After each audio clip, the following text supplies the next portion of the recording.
الحمدللہ والصلاة والسلام علی رسول اللہ وعلی آلہ وصحبہ ومن والہ۔ محترم بھائیوں، دینی بہنوں اور پیارے بچوں اور بچیوں، آج کا یہ کلاس اسلامی کورس کا 9واں کلاس ہوگا۔ پچھلے کلاس میں ہم نماز کے بارے میں اسٹڈی کر رہے تھے۔ آج بھی نماز کے جو باقی مسائل ہیں ان کو سیکھیں گے، لیکن اس سے پہلے آئیے ذرا کچھ منٹوں کے لیے پچھلا جو کلاس ہے اس کلاس پر ایک نظر ڈال لیتے ہیں۔ ہم نے سب سے پہلے نماز کی اہمیت کے بارے میں جانا تھا۔ کیا بتا سکتے ہیں کہ نماز کی اہمیت کیا ہے؟ بتا سکتے ہیں؟ کوئی بھائی بتائیں گے نماز کی اہمیت کیا ہے؟ نماز فرض ہے جو کسی بھی صورت میں معاف نہیں ہے۔ جی سوائے اس کے کہ انسان ذہن سے مفلوج ہو۔ جی بالکل۔ اور کوئی؟ ہمارے اس کلاس کا مقصد یہ نہیں ہے کہ ہم اپنے اپنے گھر میں یہ نیٹ آن کر کے اور آواز سنتے رہیں اور بس نہیں، بلکہ ہمارا مقصد یہ ہے کہ ہم دل حاضر کر کے یہ باتیں سنیں اور ذہن میں بیٹھائیں، اور پھر اس کے ساتھ ساتھ ہمارے پریکٹیکل لائف میں یہ چیزیں آ جائیں۔ تو چلیے بتائیے نماز کی اہمیت کیا ہے؟ نماز میں ہم اللہ تعالیٰ سے بات کرتے ہیں۔ نماز کی فرضیت کے لیے اللہ تعالیٰ نے اپنے نبی کو اپنے پاس بلایا۔ نماز اسلام کا دوسرا پلر ہے۔ اسلام اور کفر کے بیچ فرق کرنے والی چیز نماز ہے۔ ہر حالت میں نماز فرض ہے۔ جب تک جان میں جان ہے نماز کسی بھی حالت میں معاف نہیں۔ نماز سے ہمارے گناہ مٹتے ہیں۔ نماز روشنی ہے، نماز کے بغیر ہم اندھیرے میں ہوتے ہیں۔ نماز ہر برائی سے، ہر غلط کام سے ہمیں روکتی ہے۔ کل قیامت کے دن اللہ کے پاس ہم جائیں گے، سب سے پہلے اللہ تعالی ہم سے نماز کے بارے میں پوچھے گا۔ نماز ہمارے نبی کی آنکھوں کی ٹھنڈک تھی۔ اللہ کے نبی صلی اللہ علیہ وسلم کو کوئی پریشانی آتی، نماز کے لیے جلدی کرتے تھے، اور آپ نے آخری وصیت اسی نماز کے بارے میں کی تھی کہ میرے ماننے والوں نماز کی پابندی کرتے رہنا، نماز پامال نہ ہونے پائے۔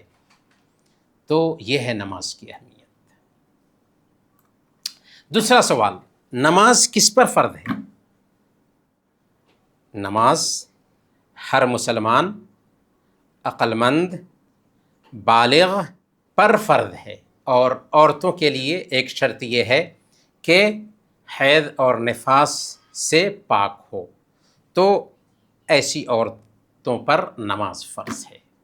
بلوغت کی پہچان کیا ہے؟ ہم نے بتایا تھا 4 پہچان بلوغت کی ہے۔ 15 سال کی عمر ہو جائے، نابھی کے نیچے بال نکل آئیں، یا ورج نکلے، یا اسپرم جس کو ہم بولتے ہیں اسپرم نکل آئے، چاہے نیند کی حالت میں ہو یا جاگنے کی حالت میں ہو۔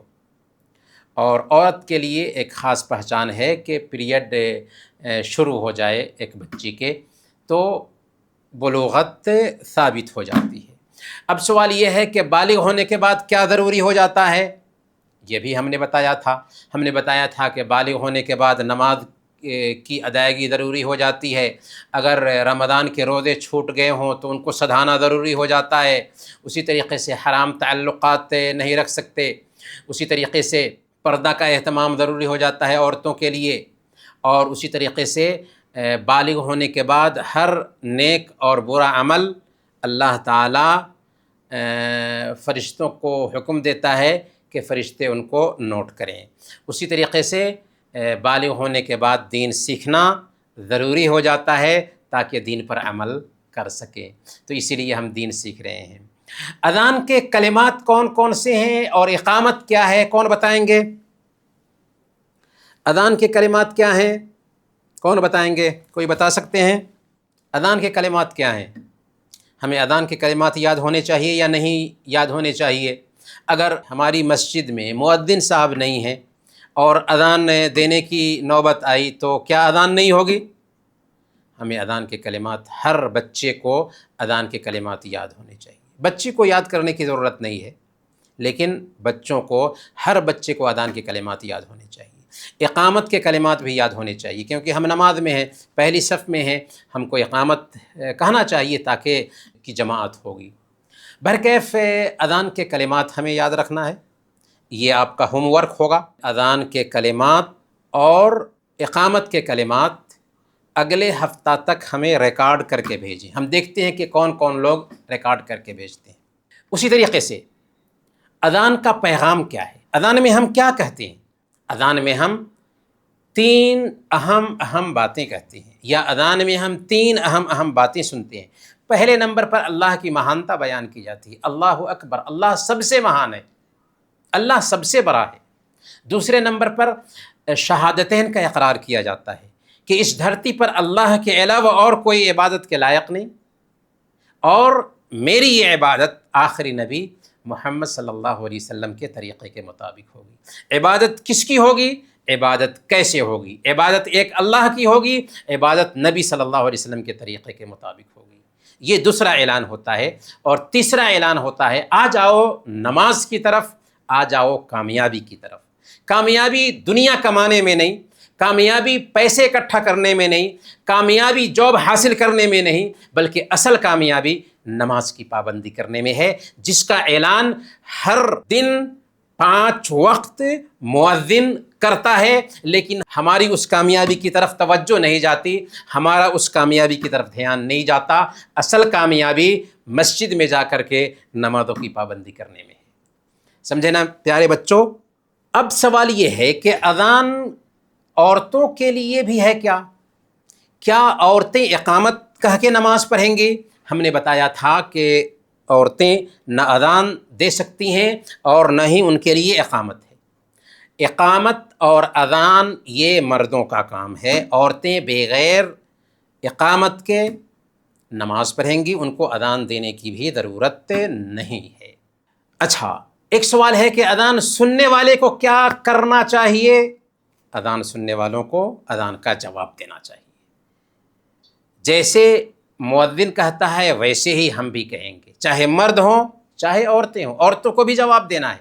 ہاں، حی علی الصلاح اور حی علی الفلاح کے جواب میں لا حول ولا قوت الا باللہ کہا جائے گا. اور فجر کی اذان میں ایک اضافہ کرتا ہے مؤذن، کیا کہتا ہے؟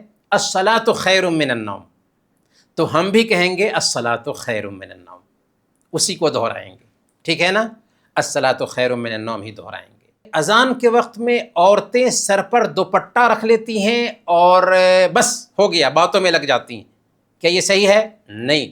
سر پر دوپٹہ رکھنا مطلوب نہیں ہے، بلکہ مطلوب یہ ہے کہ اذان کا جواب دیا جائے. تو سر پر دوپٹہ رکھے بغیر ایک عورت اذان کا جواب دے گی، یہ روایت ہے. لیکن صحیح حکم اللہ کا یہ ہے کہ شریعت کا حکم یہ ہے کہ اذان سنیں تو اگرچہ ایک عورت دوپٹہ ہٹائے ہوئے ہے، کیونکہ گھر میں بیٹھی ہوئی ہے، کوئی حرج نہیں، وہ اسی حالت میں اذان کا جواب دے سکتی ہے. دن اور رات کی فرض نمازوں کی تعداد کتنی ہے؟ 17 رکعت ہے. ظہر 4 رکعت، عصر 4 رکعت، مغرب 3 رکعت، عشاء 4 رکعت اور فجر 2 رکعت. فجر کی نماز کا وقت کب تک رہتا ہے؟ جب تک کہ سورج نکلنا چاہے. عصر کی نماز کا وقت کب تک رہتا ہے؟ جب تک کہ سورج ڈوب نہ جائے. مغرب کی نماز کا وقت کب ختم ہو جاتا ہے؟ جب کہ شفق کی لالی ڈوب جائے. اور عشاء کی نماز کا وقت کب تک رہتا ہے؟ آدھی رات تک رہتا ہے. یہ بہتر وقت ہے. اور فجر کا وقت ہونے تک کبھی کبھار کسی خاص حالت میں وقت رہتا ہے. اچھا، نماز کہاں پڑھی جائے گی؟ نماز مردوں کے لیے ضروری ہے کہ مسجد جا کر پڑھیں، جبکہ عورتیں اپنے گھر میں ہی نماز پڑھیں گی. کیا راستے میں نماز پڑھی جا سکتی ہے؟ تو راستے سے لوگ گزرتے ہیں، لوگوں کو تکلیف ہوگی، اس لیے راستوں کو نماز کے لیے استعمال نہیں کیا جا سکتا. اسلام ہمیں اس بات کا حکم دیتا ہے کہ کسی بھی انسان کو تکلیف نہ پہنچایا جائے۔ نماز کیسے پڑھی جائے گی، نماز کا طریقہ کیا ہے، ہم آپ کو یہ بھی ہوم ورک دیتے ہیں۔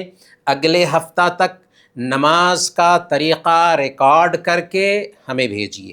آپ اپنا موبائل کھول دیجئے، 2 رکعت نماز پڑھیے اور اسے ریکارڈ ہونے دیجئے، پھر ہمیں بھیج دیجئے، ٹھیک ہے؟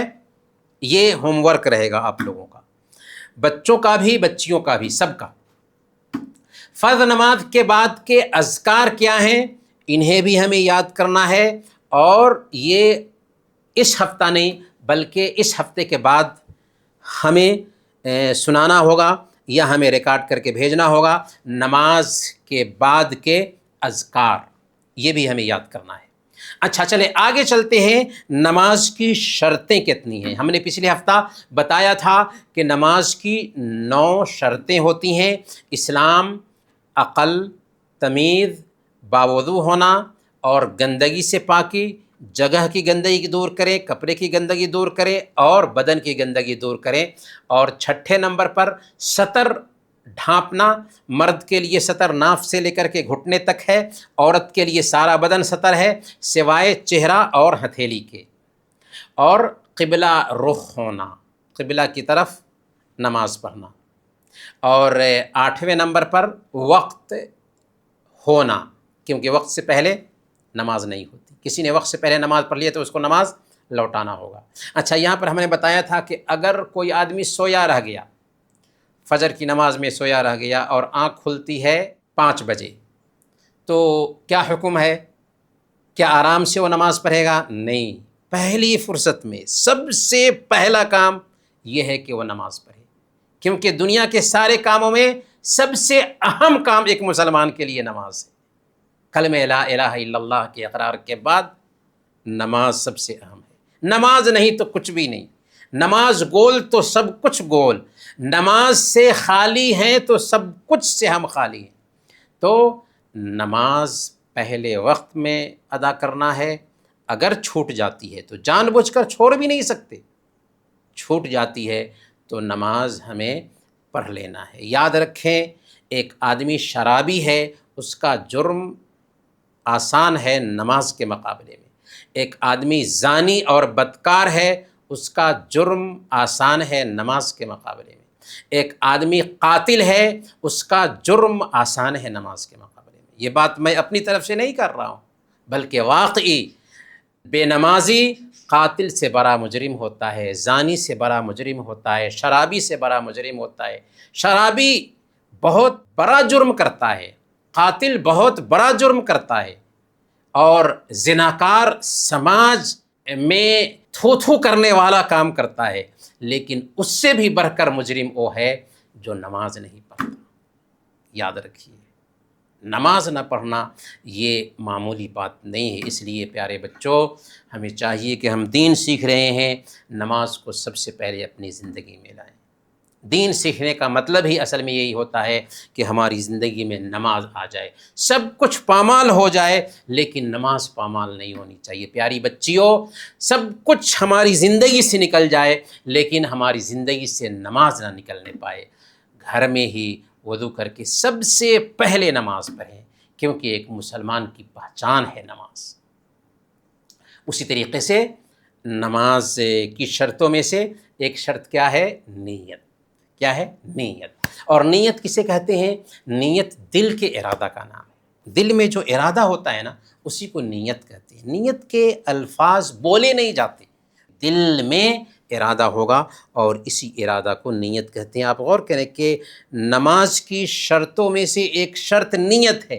نیت نہیں ہے تو نماز نہیں ہوگی۔ اس کے باوجود بھی اللہ کے نبی صلی اللہ علیہ وسلم نے نیت کی دعا نہیں بتائی۔ کیوں؟ اس لیے کہ نیت نام ہے دل کے ارادہ کا۔ اچھا چلے اب ہم آج کے سبق کی طرف لوٹتے ہیں۔ آج کا سبق ہوگا، سب سے پہلے نماز کے ارکان ہم جانیں گے، نماز کے پیلرز۔ نماز کے پیلرز 14 ہوتے ہیں۔ سب سے پہلے نمبر پر طاقت ہو تو کھڑا ہونا، گویا کہ اگر طاقت رکھتے ہوئے فرض نماز بیٹھ کر پڑھ لیتے ہیں ہماری نماز نہیں ہوگی۔ ہاں اگر عذر ہے تو کوئی حرج کی بات نہیں۔ تو طاقت رکھتے ہوئے کھڑے ہو کر کے نماز پڑھنا یہ نماز کا رکن ہے، فرض نماز میں نماز کا رکن ہے، اس کے بغیر نماز نہیں ہوتی۔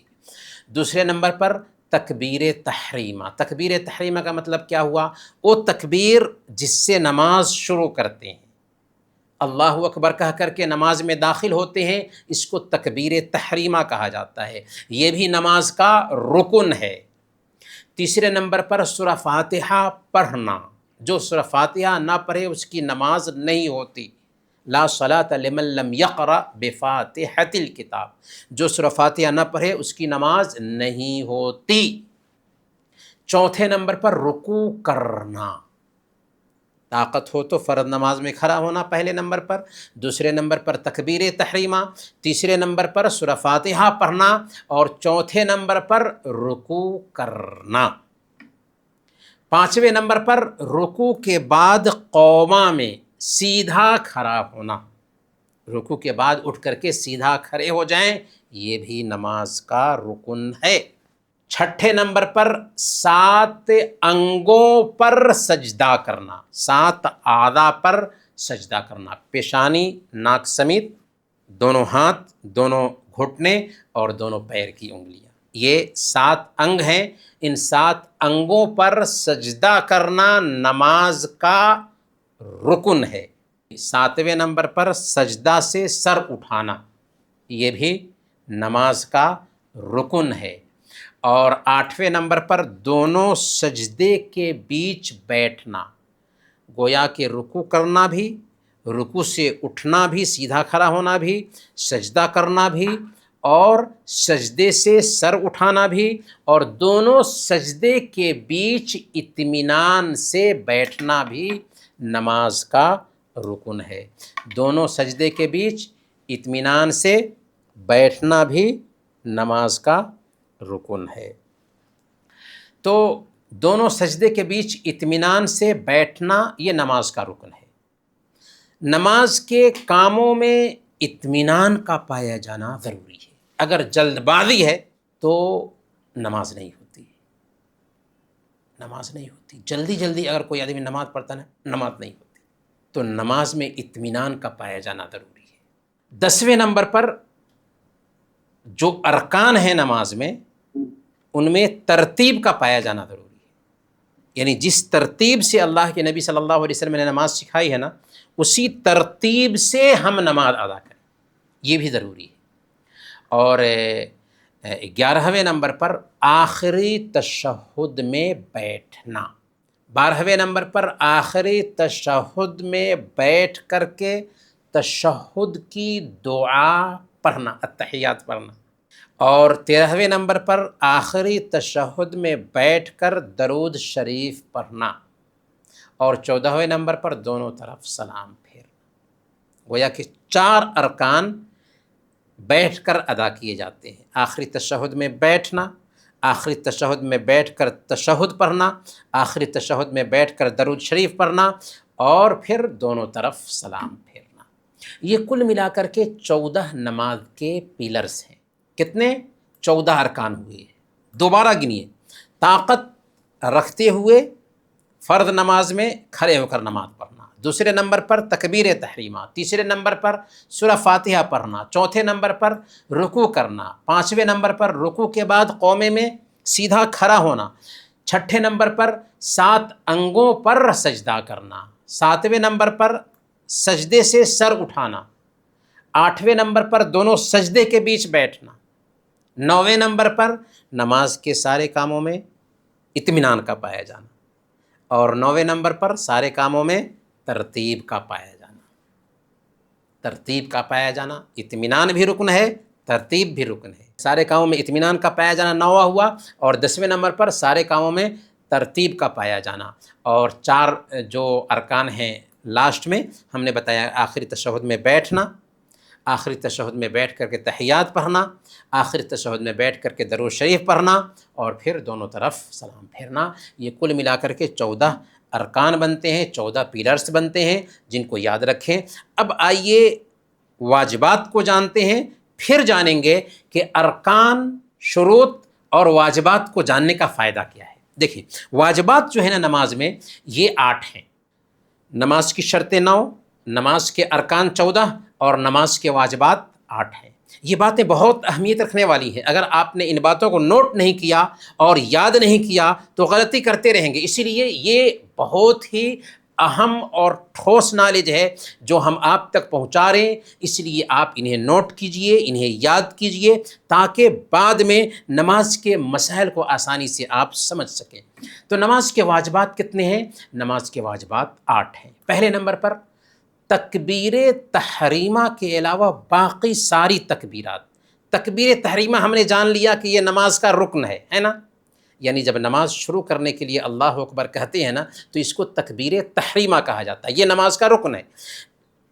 اللہ اکبر جو پہلی مرتبہ کہتے ہیں یہ رکن ہوا. اس کے بعد جو بھی اللہ اکبر ہم کہتے ہیں نا نماز میں وہ سارا کا سارا نماز کے واجبات میں آتا ہے. ٹھیک ہے، پہلے نمبر پر تو نماز میں اللہ اکبر کہنا، تکبیر تحریمہ کے علاوہ یہ سب کے سب نماز کے واجبات ہیں. دوسرے نمبر پر امام اور اکیلے نماز ادا کرنے والے کا سمع اللہ لمن حمدہ کہنا. امام کا اور اکیلے نماز ادا کرنے والے کا سمع اللہ لمن حمدہ کہنا واجبات میں سے ایک واجب ہے. اور تیسرے نمبر پر سب کا، امام کا بھی، اکیلے نماز ادا کرنے والے کو بھی اور مقتدیوں کے لیے بھی، سب کے لیے ربنا ولک الحمد کہنا یہ واجب ہے. گویا کہ اگر کوئی امام ہے یا اکیلے نماز پڑھ رہا ہے تو سمع اللہ لمن حمدہ بھی کہنا اس کے لیے ضروری ہے، اور سب لوگوں کے لیے ربنا ولک الحمد کہنا، ربنا ولک الحمد کہنا یہ سب کے لیے ضروری ہے. امام کے لیے بھی، اکیلے نماز پڑھنے والے کے لیے بھی اور مقتدیوں کے لیے بھی ربنا ولک الحمد کہنا یہ بھی نماز کے واجبات میں سے ہے. چوتھے نمبر پر رکوع میں ایک مرتبہ سبحان ربی العظیم کہنا. ایک مرتبہ رکوع میں سبحان ربی العظیم کہنا. اگر کوئی آدمی رکوع میں آدھا گھنٹہ تک رکوع میں جو اللہ کے نبی صلی اللہ علیہ وسلم کی بتائی گئی دعائیں ہیں ان کو پڑھتا رہتا ہے اور ایک مرتبہ سبحان ربی العظیم نہیں کہتا، اس نے ایک واجب چھوڑ دیا. یہ ہے باریکی نماز کے احکام کی. اسی لیے سمجھنا چاہیے مسائل کو اور شرطوں کو، ارکان کو، واجبات کو. تو رکوع میں ایک مرتبہ سبحان ربی العظیم کہنا، یہ کہنے کے بعد ہی رکوع کی اور دوسری دعائیں پڑھ سکتے ہیں. پانچویں نمبر پر سجدہ میں ایک مرتبہ سبحان ربی الاعلیٰ کہنا. ایک مرتبہ، ایک سے زیادہ مرتبہ سنت ہے، ایک مرتبہ کیا ہے؟ واجب ہے. اگر کوئی آدمی سجدے میں بہت ساری دعائیں کرتا ہے لیکن ایک مرتبہ سبحان ربی الاعلیٰ نہیں کہتا تو اس نے ایک واجب چھوڑ دیا. حکم کیا ہوگا بعد میں جانیں گے. تو پانچویں نمبر پر سجدہ میں ایک مرتبہ سبحان ربی الاعلیٰ. یعقوب آپ کو یہ سارا نالج معلوم ہے؟ نہیں، نوٹ کیجئے، ہاں بیٹھ کے نوٹ کیجئے. تو سجدے میں ایک مرتبہ سبحان ربی الاعلیٰ کہنا یہ بھی نماز کے واجبات میں سے ایک واجب ہے. چھٹے نمبر پر دونوں سجدوں کے بیچ ایک بار رب اغفر لی کہنا یہ بھی واجب ہے.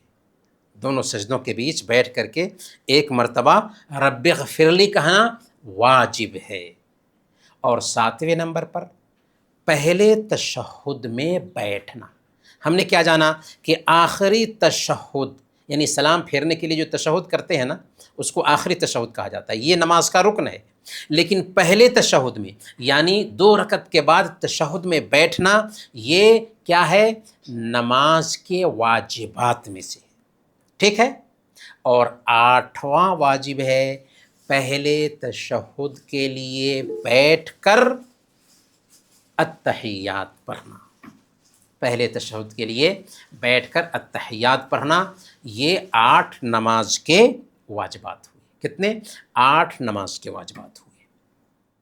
تو نماز کے واجبات 8ویں تکبیر تحریمہ کے علاوہ ساری تکبیرات. دوسرے نمبر پر امام اور اکیلے نماز پڑھنے والے کے لیے سمیع اللہ لمن حمدہ 1 مرتبہ کہنا، سب کے لیے، امام کے لیے، اکیلے نماز پڑھنے والے، مقتدی کے لیے، سب کے لیے ربنا ولک الحمد کہنا.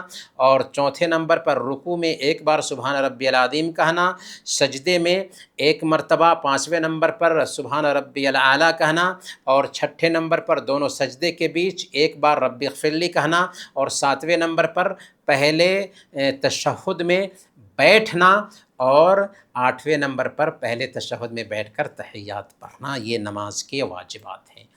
اب آئیے ہم آپ کو یہ بتاتے ہیں کہ نماز کے ارکان، نماز کی شرطوں اور نماز کے واجبات کو جاننے کا فائدہ کیا ہے.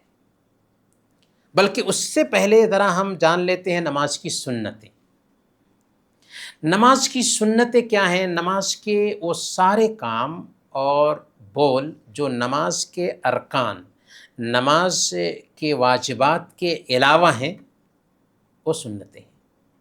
ہم نے نماز کے پیلرز کو جان لیا، نماز کے واجبات کو جان لیا. اب جو نماز میں کام بچتے ہیں نا، ان سارے کاموں کو سنت کہا جاتا ہے، جن کی پابندی کرنی چاہیے، لیکن اگر وہ چھوٹ جائیں تو کوئی حرج کی بات نہیں.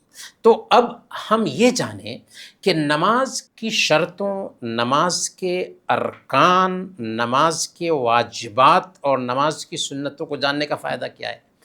جب ہم نے نماز کی شرط کو جان لیا، نماز کے ارکان کو جان لیا، تو اس کا فائدہ یہ ہوگا کہ ہم یہ جان سکیں گے کہ نماز کی شرطوں میں سے کوئی ایک شرط، نماز کے ارکان میں سے کوئی ایک رکن اگر بھول کر کے بھی ہم چھوڑ دیتے ہیں، بھول کر کے، جان بوجھ کر تو دور کی بات ہے، بھول کر کے بھی کوئی شرط یا کوئی رکن چھوڑ دیتے ہیں، ہماری نماز نہیں ہوتی. اور واجبات میں سے کوئی ایک واجب چھوٹ جائے تو سجدہ سہو لازم آتا ہے. اتنا نوٹ کر کے رکھیں. پھر آگے ہم اس کی تفصیل جانیں گے سجدہ سہو کے احکام میں. آئیے جانتے ہیں سجدہ سہو. سجدہ سہو کیا ہے؟ یعنی نماز میں ہونے والی بھول چوک جس کو دور کرنے کے لیے 2 سجدے کیے جاتے ہیں، اس کو سجدہ سہو کہتے ہیں. ٹھیک؟ سجدہ سہو کیا ہوا؟ وہ سجدہ جو نماز میں بھول چوک کو دور کرنے کے لیے کیا جاتا ہے، اسے سجدہ سہو کہا جاتا ہے. اور یہ 2 سجدے ہوتے ہیں. سجدہ سہو کب ضروری ہوتا ہے؟ 3 کارنوں سے ضروری ہوتا ہے. 3 اسباب پیدا ہوں تو سجدہ سہو ضروری ہوتا ہے. کتنے؟ 3. نماز میں زیادتی ہو جائے، نماز میں کمی رہ جائے، شک پیدا ہو جائے. کتنے ہو گئے؟ زیادتی، کمی، شک. نماز کی رکعتوں میں زیادتی ہو گئی، یا کسی کام میں ہم نے زیادتی کر دیا، یا نماز میں کمی رہ گئی، یا شک پیدا ہو گیا، پتہ نہیں 2 رکعت پڑھا یا 3 رکعت پڑھا. تو 3 وجہوں سے سجدہ سہو لازم آتا ہے: کمی کی وجہ سے، زیادتی کی وجہ سے، شک کی وجہ سے. تفصیل کیا ہے؟ آسان لفظوں میں آئیے ہم آپ کو سمجھاتے ہیں. پہلے نمبر پر، اگر نماز میں بھول چوک سے زیادتی ہو جاتی ہے، بات بھول چوک کی ہے، اگر جان بوجھ کر کے کریں گے تو نماز نہیں ہوتی. اگر بھول چوک سے زیادتی ہو جاتی ہے، جیسے 4 رکعت پڑھنا تھا 5 رکعت پڑھ لیے، تو اس کا حل یہ ہے کہ آپ سلام پھیرنے کے بعد 2 سجدہ کر کے سلام پھیر دیں، نماز مکمل ہو جائے گی. نماز میں زیادتی ہو گئی، سلام پھیرنے کے بعد 2 سجدہ کر لیں اور سلام پھیر دیں، نماز کی کمی دور ہو جائے گی. ٹھیک؟ زیادتی کی صورت میں سلام پھیرنے کے بعد 2 سجدہ کریں گے، سلام پھیر دیں گے. اچھا، نماز میں کمی رہ جاتی ہے تو یہاں پر تفصیل ہوگی. یا تو رکن میں کمی رہ گئی یا واجب میں کمی ہوئی. اگر رکن میں کمی ہے تو اس کا حکم الگ ہے، واجب میں کمی ہے تو اس کا حکم الگ ہے، اور اگر سنت میں کمی ہے تو کوئی حرج نہیں. تو اگر رکن چھوٹ گیا تو نمازی کو چاہیے کہ پہلے اس رکن کو ادا کرے، اور نماز کے ارکان 14 ہیں، ان 14 ارکان میں سے کوئی ایک رکن چھوٹ جاتا ہے تو اس کے لیے ضروری ہے کہ پہلے اس رکن کو ادا کرے۔ مثال کے طور پر ایک آدمی رکوع نہیں کیا، سجدے میں چلا گیا، تو اب اس کے لیے ضروری ہو جاتا ہے کہ اٹھ کر کے آئے، رکوع کرے، پھر سجدے میں جائے۔ اگر دوسری رکعت میں چلا گیا تھا تو اپنی نماز میں سے ایک رکعت ڈیلیٹ سمجھے گا، کیونکہ اس میں ایک رکن چھوٹ گیا اس کا، اسی لیے 14 ارکان کو جاننا بہت ضروری ہے۔ اور اگر سلام پھیر چکا تھا آدمی، پھر خیال آیا کہ 14 ارکان میں سے ایک رکن میں چھوڑ دیا، تو اگر نماز کے کام ہی میں وہ تھا، جیسے سلام پھیرا اور اس کے بعد یاد آیا، یا مسجد ہی میں تھا، تو اس کو چاہیے کہ ایک رکعت ادا کر لے اور پھر 2 سجدے سہو کر کے سلام پھیر دے۔ اور اگر نماز سے نکل گیا، اپنے کسی کام میں لگ گیا، پھر آدھا گھنٹہ کے بعد یاد آتا ہے، تو اس کو پوری نماز لوٹانی ہوگی، کیونکہ نماز کا ایک رکن چھوڑ دیا۔ تو یہ ہے رکن کو جاننے کی اہمیت۔ اسی لیے ہم نے کہا کہ رکن کو نوٹ کیجئے، شرطوں کو نوٹ کیجئے اور واجبات کو نوٹ کیجئے۔ اور اگر نماز کے 8 واجبات میں سے کسی واجب کو بھول چوک سے چھوڑ دیتا ہے تو بڑا مسئلہ نہیں ہے، بس وہ سجدے سہو کرے گا اور سلام پھیر دے گا۔ تو ہم نے یہ تفصیل آپ کو بتایا کہ نماز میں اگر کمی رہ جاتی ہے تو یہ تفصیل ہے کہ اگر کوئی واجب چھوٹ گیا ہے تو اس واجب کو ادا کرنے کی ضرورت نہیں ہے، بلکہ 2 سجدے سہو کر لے اور سلام پھیرنے سے پہلے 2 سجدے سہو کرے گا اور پھر سلام پھیر دے گا۔ گویا کہ زیادتی کی صورت میں سجدے سہو سلام کے بعد، اور کمی کی صورت میں سجدے سہو سلام سے پہلے کیا جائے گا، لیکن اگر ہر حالت میں سلام سے پہلے بھی سجدے سہو کریں تب بھی چلے گا، اس کی گنجائش ہے۔ تو گویا کہ زیادتی کی صورت میں کیا حکم ہے ہم نے جان لیا، کمی کی صورت میں کیا حکم ہے ہم نے جان لیا۔ اگر نماز کی رکعتوں کی تعداد میں شک ہو جاتا ہے، ہم نے 3 رکعت ادا کی ہے یا 4 رکعت ادا کی ہے، تب کیا کریں گے؟ تو کم کو بنیاد بنائیں گے، جیسے 3 یا 4، تو 3 پر تو ہمیں یقین ہے نا، تو ہم سمجھیں کہ میں نے گویا کہ 3 ہی ادا کیا اور 1 رکعت اضافی ادا کریں گے، اور پھر 2 سجدہ کریں گے سلام سے پہلے۔ تو شک کی صورت میں اور کمی کی صورت میں، یہاں تک کہ زیادتی کی صورت میں بھی سلام پھیرنے سے پہلے 2 سجدے کر سکتے ہیں، لیکن اصول کے اعتبار سے زیادتی کی صورت میں سجدے سہو سلام کے بعد ہے، کمی کی صورت میں سجدے سہو سلام سے پہلے ہے، شک کی صورت میں سجدے سہو سلام سے پہلے ہے۔ 2 سجدہ کریں گے پھر سلام پھیریں گے، اور شک کی صورت میں کیا کریں گے کہ کم رکعت جس پر یقین ہو اس کو بنیاد بنائیں گے، جیسے 2 اور 3 میں شک ہے تو 2 رکعت ہی سمجھیں گے، 1 رکعت اضافی ادا کریں گے، پھر 2 سجدہ کر کے سلام پھیر دیں گے۔ تو یہ حکم رہا سجدے سہو کا، اور اسی ضمن میں آپ نے یہ بھی جان لیا کہ نماز کے شرطوں، نماز کے ارکان، نماز کے واجبات اور نماز کی سنتوں کو جاننے کا کیا فائدہ ہے۔ نماز کو باطل کرنے والی چیزیں کون کون سی ہیں؟ وہ کون کون سی چیزیں ہیں جن کی وجہ سے نماز باطل ہو جاتی ہے؟ تو ہاں، کچھ چیزیں ہیں جن سے نماز جاتی رہتی ہے، نماز باطل ہو جاتی ہے۔ وہ کون کون سی چیزیں ہیں؟ سب سے پہلے نمبر پر جانکاری ہوتے ہوئے اور یاد رکھتے ہوئے جان بوجھ کر بات کرنا نماز میں۔ اگر بھول چوک کر کے فون آیا اور ہیلو کیا حال ہے، کیسے ہیں آپ، نماز میں تھا اور بھول کر کے بات کر لیا، کوئی حرج نہیں۔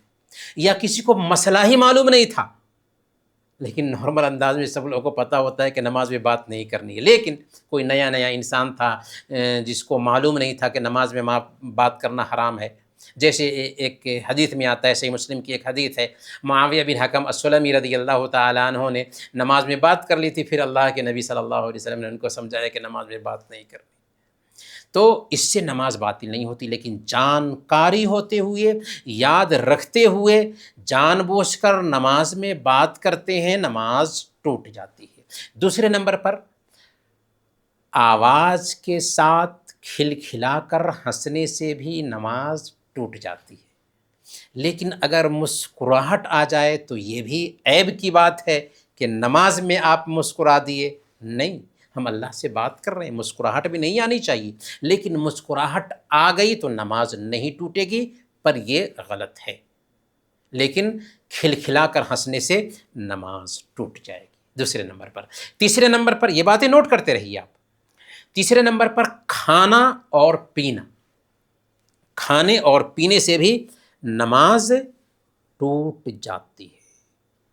ہاں، اگر کوئی آدمی کھانا کھایا اور کلی نہیں کیا، کھانا کے کچھ دانے اس کے دانتوں میں پھنس گئے یا اس کی زبان پر بسے رہے اور نماز میں جانے کے بعد اس کو آرام سے گھونٹ لیتا ہے، کیا حکم ہے اس کی نماز کا؟ نماز نہیں ہوگی، نماز نہیں ہوگی۔ اگرچہ چھوٹا دانہ ہی کیوں نہ ہو، اس کی نماز نہیں ہوگی، یہ بھی کھانے کے حکم میں ہے۔ ہاں، اگر نہ چاہتے ہوئے کچھ حصہ تھا کھانے کا اور لعاب کے راستے اندر چلا گیا، تب نماز ہو جائے گی، کیونکہ یہ نہ چاہتے ہوئے ہوا، جان بوجھ کر کے اس نے نہیں گھونٹا ہے، تب نماز ہو جائے گی۔ ٹھیک ہے، یہ تفصیل یاد رکھیے۔ چوتھے نمبر پر گپتانگ کا ظاہر ہونا، شرمگاہ کا ظاہر ہونا۔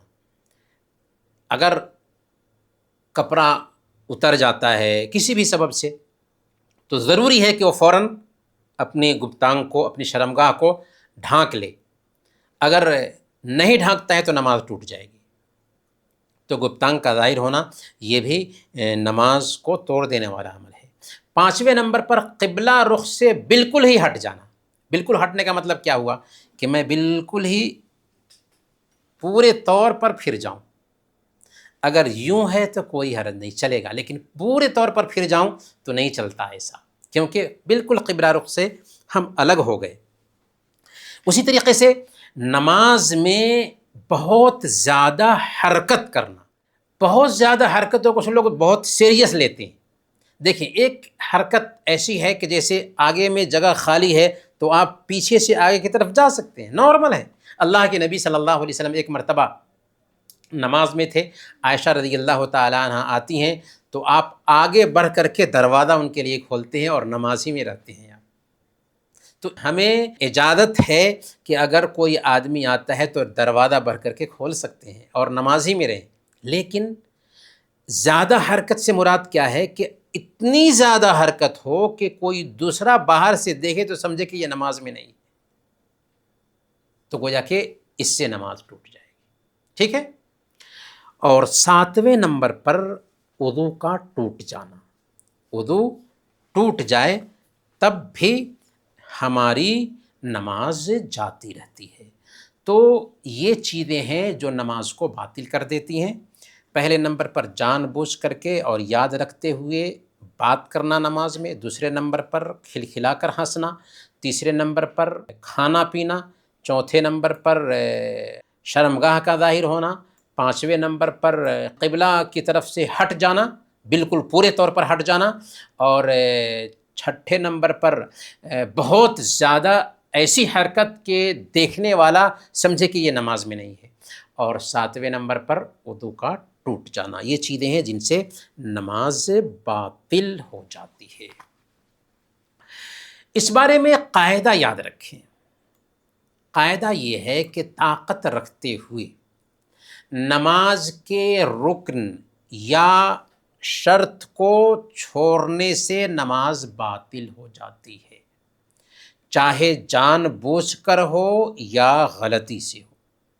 اگر جان بوجھ کر نماز کے واجبات میں سے کوئی واجب بھی چھوڑ دیں تو نماز باطل ہو جائے گی۔ دوبارہ سنیے، قاعدہ یہ ہے کہ طاقت رکھتے ہوئے نماز کے ارکان میں سے کوئی ایک رکن، نماز کی شرطوں میں سے کوئی شرط چھوڑ دیں تو نماز باطل ہو جائے گی، چاہے جان بوجھ کر کے چھوڑ دیں چاہے غلطی سے چھوڑ دیں۔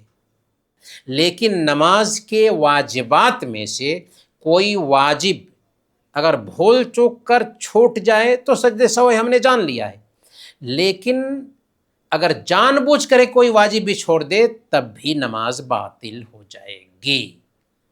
ٹھیک، وہ کام جو نماز میں مکروہ اور ناپسندیدہ ہیں، وہ کون کون سے کام ہیں جو نماز میں ناپسندیدہ ہیں، اچھے نہیں ہیں، یعنی شریعت نے ان کو ناپسند کیا ہے؟ پہلے نمبر پر نماز میں ادھر ادھر نظریں دوڑانا۔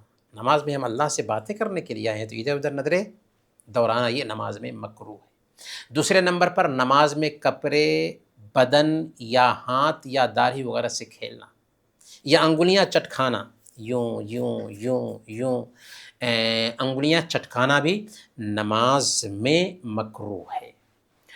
تیسرے نمبر پر مشغول ذہن کے ساتھ نماز میں شامل ہونا مکروہ ہے، جیسے کسی کو باتھ روم کی ضرورت تھی یا بھوک لگی ہوئی تھی تو اس کا ذہن مشغول تھا، اب اس کو نماز میں نہیں جانا چاہیے، لیکن اگر نماز پڑھ لیا تو نماز تو ہو جائے گی، پر بہتر نہیں، یہ مکروہ ہے۔ اچھا، اب آئیے ہم جانتے ہیں نفلی نمازوں کو۔ نفلی نمازیں، ایک تو فرض نمازیں ہیں، اس کے مقابلہ میں نمازیں نفلی ہوتی ہیں۔ فرض نمازوں کے بارے میں ہم نے جان لیا، اب نفلی نمازیں یعنی وہ نمازیں جو فرض نہیں ہیں، وہ ساری نمازیں نفلی کہلاتی ہیں، جن میں سنتیں آتی ہیں، جس میں عام نفلی نمازیں آتی ہیں۔ تو فرض نمازوں کے علاوہ جو بھی نمازیں ہیں وہ نفلی نمازیں کہلاتی ہیں، اور نفلی نمازوں کے بارے میں اللہ کے نبی صلی اللہ علیہ وسلم نے بیان فرمایا کہ اللہ تعالیٰ فرماتے ہیں وَمَا يَزَالُ عَبْدِي يَتَقَرَّبُ إِلَيَّ بِالنَّوَافِلِ حَتَّى أُحِبَّهُ، کہ میرا بندہ نفلی نمازوں کے ذریعہ مجھ سے قریب ہونا چاہتا ہے یہاں تک کہ میں اس کو اپنا محبوب بنا لیتا ہوں۔ تو نفلی نمازیں پڑھتے ہیں نا تو اللہ تعالیٰ کے ہم محبوب بن جاتے ہیں۔ تو اسی لیے فرض کے ساتھ ساتھ سنتوں کو بھی پڑھنا چاہیے، نفلی نمازیں بھی پڑھنا چاہیے۔ اس کا ایک فائدہ تو یہ ہے کہ اللہ تعالیٰ کے ہم محبوب بن جائیں گے، اور دوسرا فائدہ یہ ہے کہ فرض نمازوں میں جو کمی رہ جائے گی نا، اللہ تعالیٰ نفلی نمازوں کے ذریعہ اس کمی کو دور کر دے گا۔ جب اللہ تعالیٰ کل قیامت کے دن بندے کا حساب لے گا اور فرض میں کمی رہے گی نا تو اللہ تعالیٰ کہے گا دیکھو اس کے پاس اگر نفلی نمازیں ہیں تو ان نمازوں کے ذریعہ فرض کی کمی کو دور کر دو۔ تو اس لیے نفلی نمازیں بھی پڑھنا چاہیے۔ نفلی نمازوں میں سب سے پہلا درجہ آتا ہے سنن مؤکدہ کا۔ کس چیز کا؟ سنن مؤکدہ۔ سنن مؤکدہ، سنن سنت کی جمع ہے، اور مؤکدہ یہ تاکید سے ہے، یعنی وہ سنتیں جس کی بہت زیادہ تاکید ہے، جس پر اللہ کے نبی صلی اللہ علیہ وسلم نے بہت زیادہ ابھارا ہے اور جس پر عمل کیا ہے ہمیشہ، لیکن یہ فرض نہیں ہیں۔ ان کی کیا اہمیت ہے؟ ایک حدیث سنیے، صحیح مسلم کی یہ حدیث ہے، حضرت ام حبیبہ رضی اللہ تعالی عنہ اللہ کے نبی صلی اللہ علیہ وسلم کی بیوی ہیں، وہ بیان کرتی ہیں کہ میں نے اللہ کے نبی صلی اللہ علیہ وسلم کو فرماتے ہوئے سنا۔ کیا سنا؟ ما من عبد مسلم یصلی للہ کل یوم 12 رکعۃ تطوعا غیر فریضۃ الا بنى اللہ له بہن بیتا فی الجنہ۔ جو مسلمان بندہ دن اور رات میں فرض کے علاوہ 12 رکعتیں سنت نمازیں پڑھتا ہے، اللہ تعالیٰ اس کے لیے جنت میں گھر بناتا ہے۔ کہاں؟ جنت میں گھر بناتا ہے۔ دنیا میں جب گھر بناتے ہیں تو کتنے پیسے لگتے ہیں آپ لوگوں کو معلوم نہیں ہوگا، لیکن جو کما کر کے گھر بناتے ہیں ان کو پتہ ہے۔ لیکن بہت ہی آسان طریقہ ہے کہ اگر آپ 12 رکعت سنتوں کی ادائیگی کرتے ہیں تو اللہ تعالی ہمارے لیے جنت میں گھر بنائے گا، جس کی ایک اینٹ سونے کی اور دوسری اینٹ چاندی کی ہے۔ سبحان اللہ۔ تو ہمیں کیا کرنا چاہیے؟ سنتوں کی پابندی کرنی چاہیے۔ سنتوں کو ایسے ہی فرض نماز پڑھ لیا اور نکل کے نہیں، سنتوں کو بھی پڑھنا چاہیے۔ یہ سنتیں کب کب ہیں؟ ظہر سے پہلے 4 رکعت، ظہر کے بعد 2 رکعت، مغرب کے بعد 2 رکعت، عشاء کے بعد 2 رکعت، اور فجر سے پہلے 2 رکعت، کل ملا کر 12 رکعتیں بنتی۔ فجر سے پہلے 2 رکعت، ظہر سے پہلے 4 رکعت، ظہر کے بعد 2 رکعت، اور مغرب کے بعد 2 رکعت، عشاء کے بعد 2 رکعت، کل ملا کر کتنی سنتیں ہوئیں؟ 12 رکعت سنتیں ہوئیں، جن کا اہتمام کریں اللہ ہمارے لیے جنت میں گھر بناتا ہے۔ اسی طرح سنن مؤکدہ میں وتر نماز بھی ہے۔ وتر نماز کی بھی بہت زیادہ اہمیت ہے۔ وتر کی یہ نماز کم سے کم 1 رکعت اور زیادہ سے زیادہ 11 رکعت تک پڑھی جا سکتی ہے۔ اس کا وقت عشاء کے بعد سے فجر کی اذان تک ہوتا ہے، ٹھیک ہے؟ وتر کی نماز کم سے کم 1 رکعت، زیادہ سے زیادہ 11 رکعت تک پڑھی جا سکتی ہے، اور اس کا وقت کب سے ہوتا ہے؟ عشاء کے بعد سے فجر کے وقت تک ہوتا ہے۔ کن کن وقتوں میں نفلی نمازیں یا سنت نمازیں نہیں پڑھی جا سکتی، یہ بھی جاننا ضروری ہے۔ یعنی وہ کون سا ایسا وقت ہے جس میں نفلی نمازیں پڑھنا منع ہے؟ 3 ایسے اوقات ہیں۔ کتنے؟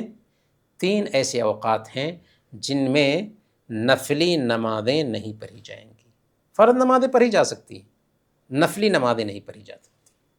اسی طریقے سے سببی نماز بھی پڑھی جائے گی، جیسے تحیۃ المسجد ہے، تو مسجد میں جس وقت بھی داخل ہوں، چاہے وقت کوئی بھی رہے، 2 رکعت پڑھ کے ہی بیٹھیں گے، ٹھیک ہے؟